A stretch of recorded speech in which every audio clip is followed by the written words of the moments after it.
Hello and welcome to FIXtastic Contents. In this video tutorial, I will show you how to activate and deactivate automatic door locking for a Peugeot 208.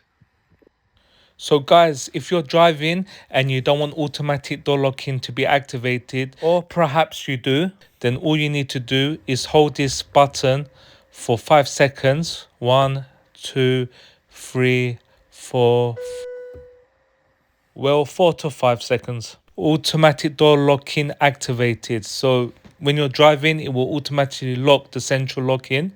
If you want to deactivate it, you hold it down, so approximately 4 to 5 seconds, and then this message will appear. So let's recap. Hold this down, the central lock-in button.